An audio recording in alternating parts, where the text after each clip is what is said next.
একের পর এক নতুন সামরিক প্রযুক্তি উন্মোচন করে বিশ্বকে চমকে দিচ্ছে ইরান। চতুর্থ প্রজন্মের মিসাইল প্রযুক্তির পর এবার তারা ঘোষণা দিয়েছে স্টেলথ প্রযুক্তি সম্পন্ন একটি আন্ডার ওয়াটার ড্রোনের। পানির নিচে প্রায় নিঃশব্দে চলতে সক্ষম এই স্টেলথ আন্ডার ওয়াটার ড্রোনটির নাম আজদার। ইরানের দাবি, উন্নত প্রযুক্তির কারণে এই ড্রোনকে সহজে শনাক্ত করতে পারবে না প্রতিপক্ষ। বিশেষ করে যদি হরমুজ প্রণালীতে এই ড্রোন মোতায়েন করা হয়, তাহলে উপসাগরীয় অঞ্চলের নিরাপত্তা পরিস্থিতি মুহূর্তেই বদলে যেতে পারে।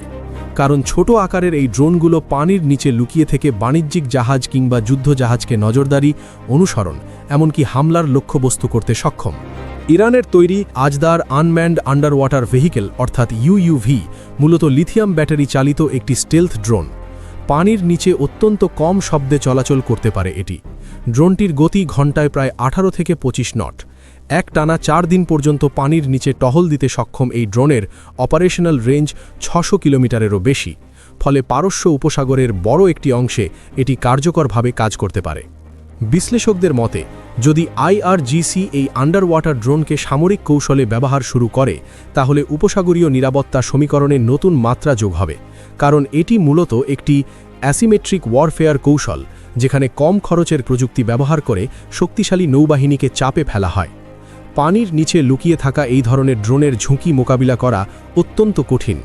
বিশেষজ্ঞরা বলছেন, ভবিষ্যতে যদি এসব ড্রোন কৃত্রিম বুদ্ধিমত্তা ভিত্তিক সমন্বিত ঝাঁক বা সোয়ার্ম আকারে ব্যবহার করা হয়, তাহলে প্রতিরক্ষা ব্যবস্থা আরও জটিল হয়ে উঠবে। কারণ একসঙ্গে অনেকগুলো ড্রোন পানির নিচে কাজ করলে সেগুলো শনাক্ত করা এবং প্রতিহত করা অনেক বেশি কঠিন হয়ে যায়। একটি ধ্বংস হলেও অন্যগুলো লক্ষ্যবস্তুতে পৌঁছে যেতে পারে। ড্রোনগুলো প্রায় 50 কেজি পর্যন্ত বিস্ফোরক বহন করতে সক্ষম। যদিও এটি টর্পিডোর মতো শক্তিশালী নয়, তবুও যুদ্ধজাহাজের গুরুত্বপূর্ণ অংশে আঘাত করলে সেটিকে অচল করে দিতে পারে। সামরিক ভাষায় একে বলা হয় মিশন কিল, অর্থাৎ জাহাজ সম্পূর্ণ ধ্বংস না করেও তার যুদ্ধ ক্ষমতা নিষ্ক্রিয় করে দেওয়া। বিশ্লেষকদের মতে, এই ধরনের প্রযুক্তি ভবিষ্যতে যুক্তরাষ্ট্র ও ইসরায়েলের নৌকৌশলকে নতুনভাবে ভাবতে বাধ্য করবে। কারণ বড় যুদ্ধজাহাজের বিরুদ্ধে সরাসরি লড়াইয়ের পরিবর্তে এখন তাদের মোকাবিলা করতে হবে অসংখ্য ছোট কিন্তু অত্যন্ত কার্যকর ড্রোনের। সামরিক বিশ্লেষকদের ধারণা, আগামী কয়েক বছরে ব্যাটারি প্রযুক্তি আরও উন্নত হলে এই ধরনের ড্রোন আরও দ্রুত গতিতে এবং দীর্ঘ সময় ধরে অপারেশন পরিচালনা করতে পারবে। ফলে ভবিষ্যতের নৌযুদ্ধে বড় যুদ্ধজাহাজের পাশাপাশি ড্রোন ভিত্তিক নেটওয়ার্কই হয়ে উঠতে পারে সবচেয়ে বড় শক্তি।